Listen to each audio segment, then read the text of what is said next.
Jen Millet, president of Denver Summit FC. Thanks for being here with us today. Thanks for having me.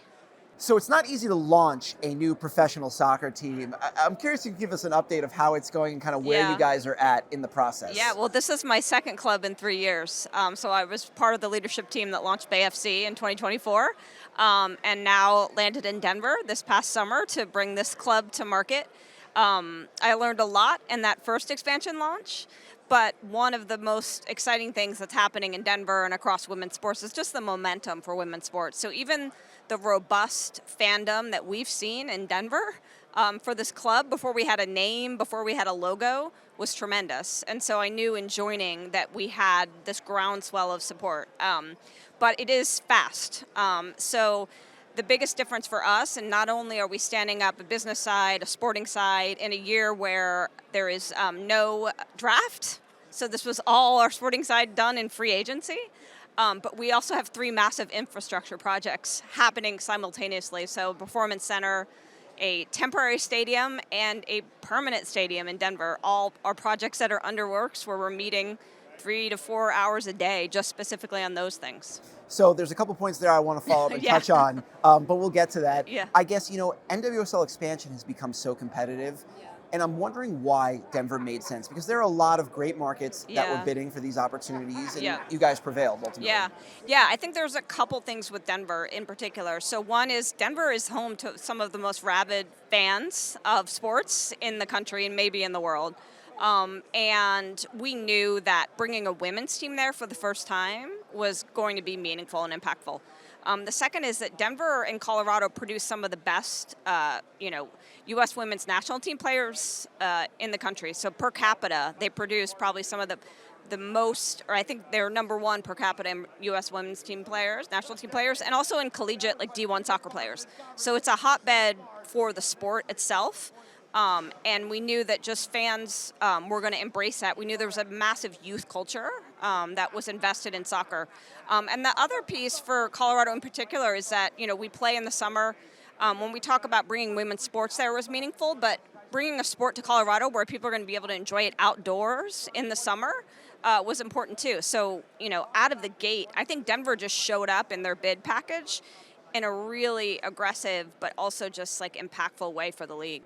One of the most interesting things about your bid and how you presented it, the stadium, the permanent stadium. Yeah. So I've written about Kansas City Stadium Project and the success that they've had.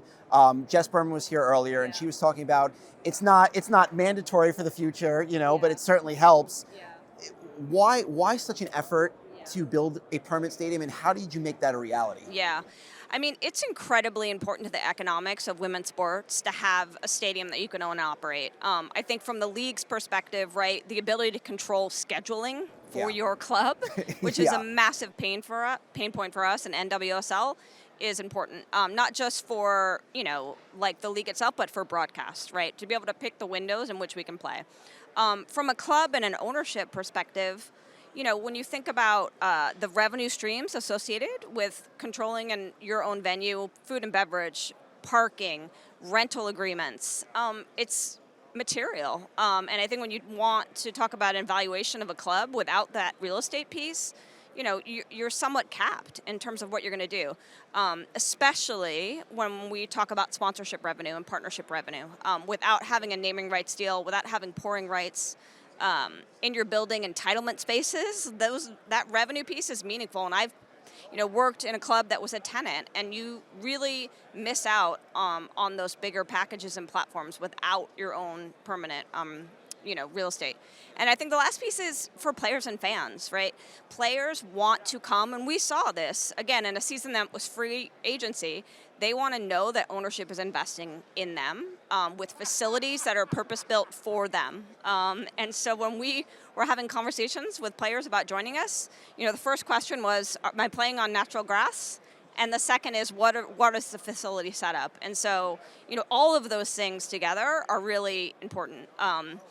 And when it came to like getting at least this first phase of it done, it was a massive undertaking for the ownership group and also for us as a club to work with City Council to get through, that process with City Council to get the land, negotiated and worked through. So it's been we still have a lot of ways to go. I can but only imagine. yeah. Yeah, that I cannot. I don't know how you can get sleep at night with Yeah. everything going on. I am curious though, because you mentioned obviously you were involved in the launch of Bay FC and much different process, and not playing in their own venue at least at this point. But one of the most valuable teams in the league. So they've been able to kind of figure it out, unlock it in a different way. How does that compare and contrast to kind of how you launched Bay FC and what you were seeking with the model there versus what's going to ultimately become in Denver? Yeah, I mean, I learned so much from that process that we're able to bring here to Denver, alongside, again, just what we've seen, the momentum behind women's sports. And so I think one of the biggest things I learned, because prior to Bay FC, I was at the Golden State Warriors for 6 years, and coming into women's sports, I sort of had this mindset that, oh, our fans are going to be women. And when I showed up at Bay and we went, through a deposit conversion and we were hosting events for fans, what I saw was that was not true. Our fans were everybody. And I think the faster women's teams can get to a realization that the aperture for this sport is wide open. And in some sense, yes, we do skew a higher female demographic than some men's sports. Really, there is no limit on who is attracted to the matches that we play. It's a high talented, performance that these athletes put on. And so that was a big learning. So coming into Denver saying, hey, look, let's not just assume who the fans are, and let's make sure we go really broad, and make sure that we put this product forward, not as a women's team, but as a new professional team in the Denver market for everyone to cheer for. And so those were really massive learnings. And I think the other piece around women's sports is, we cannot, the numbers keep growing. So when we talk about the fans and who they are, that changes. But it's also true of our valuations of things like front of kit, and our sponsorship assets. And so settling for a lower number because you're like, hey, I just want to get it done, I don't have the time to sell this, is just detrimental to your long-term success. You get stuck in these numbers. And so one of the other things I learned was don't be afraid to be aggressive and put, front of kit numbers out there that maybe a sponsor has never seen in the league. And I guarantee that in a year from now, someone's going to break that number. Women's sports is constantly a game of someone punching through and setting a new benchmark, and all of us cheering on and waiting for the next one to pass us, which is great. Yeah. To what degree are you kind of leveraging the other teams in the market? Because it's not like Denver is a place that hasn't had professional sports teams before. Even if a women's professional soccer team is kind of a newer addition to the market. How do you look at the Rapids, the Avalanche, the Nuggets, the Broncos, the Rockies? What does that do, and how do you bring what they've been able to accomplish into your business? Yeah, I mean, everyone's been incredible to us. Most immediately, we're leveraging them for their venues. So our first match will be at Empower Field at Mile High, where we announced this week we've sold over 40,000 tickets. Wow.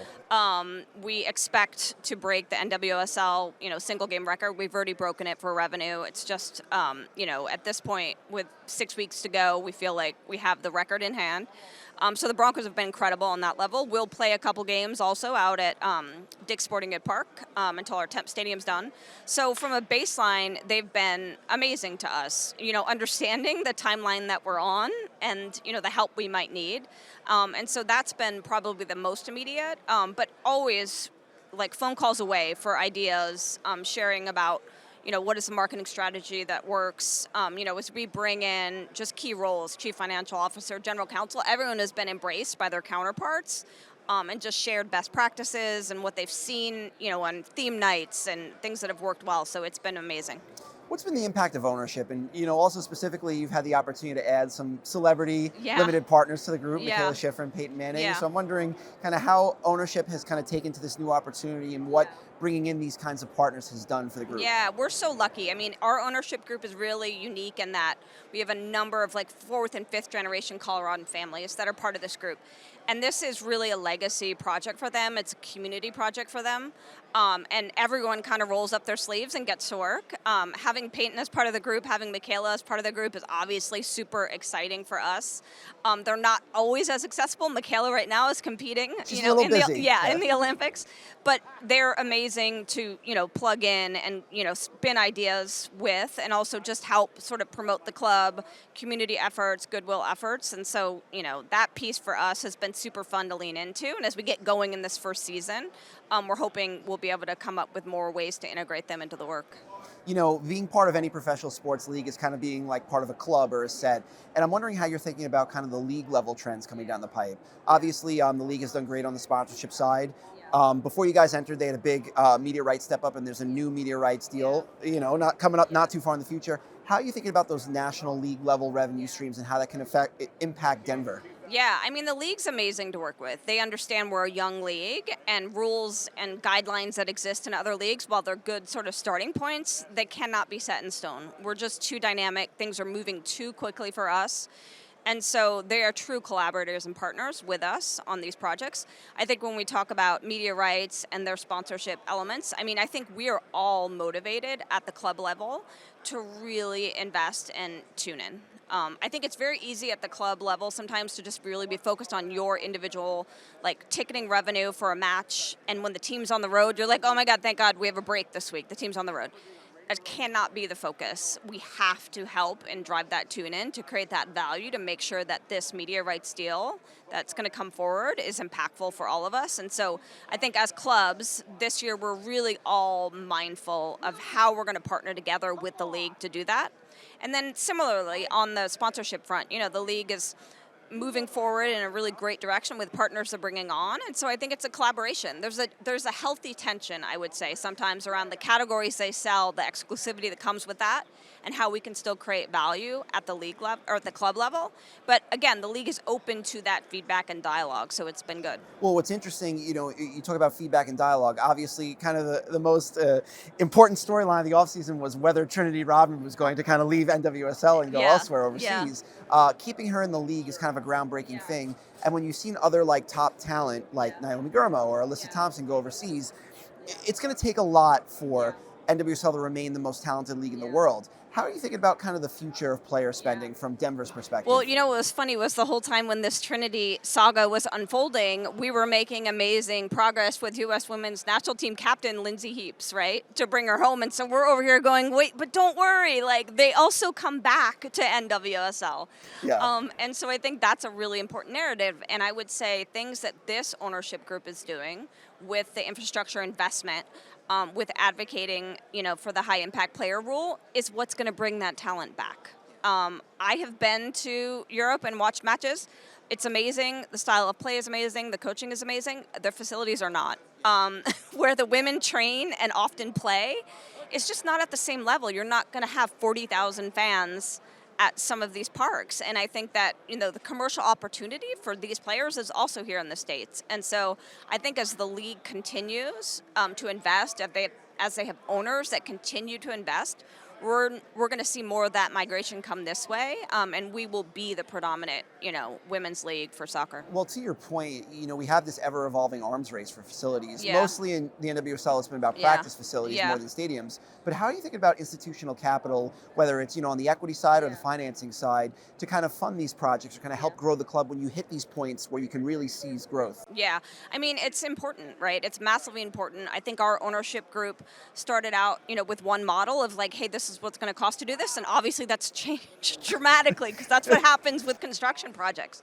But I also think that they're seeing that there's a valuation for our club that we'll hopefully have, at the end of this year when we've played a season and really put big numbers up that's going to justify that investment.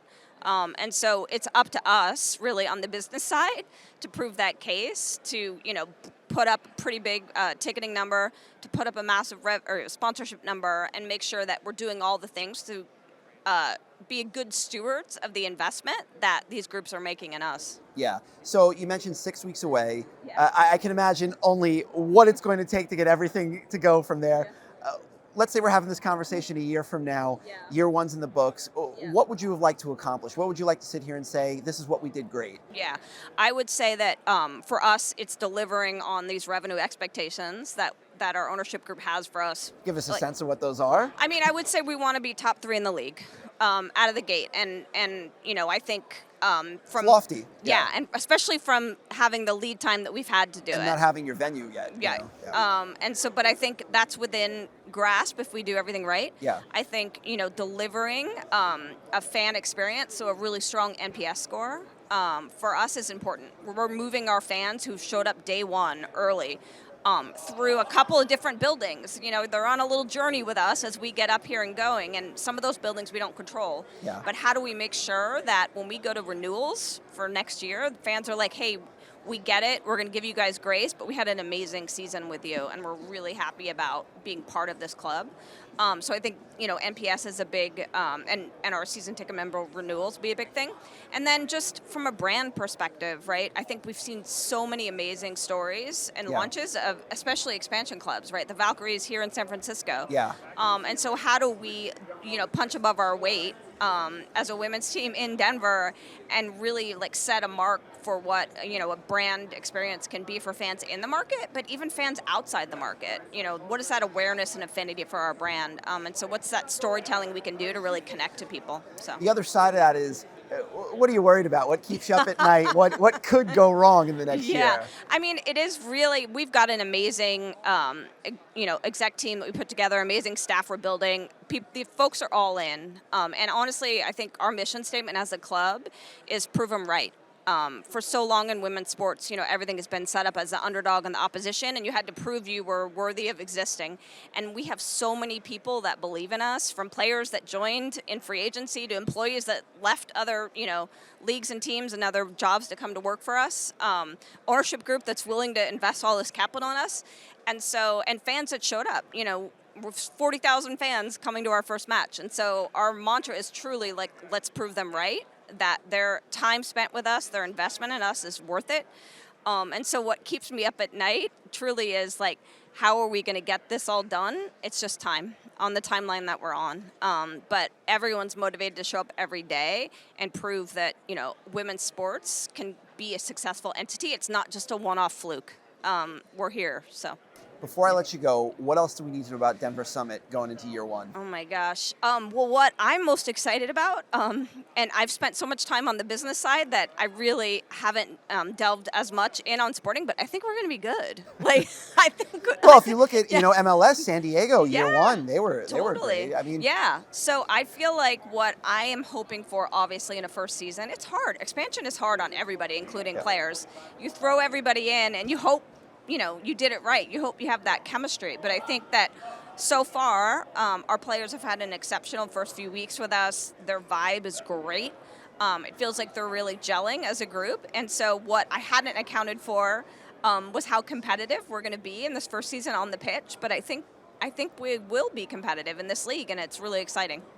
Jen Millet, yeah. Thank you for taking the time today. Thank you. All right. Thanks.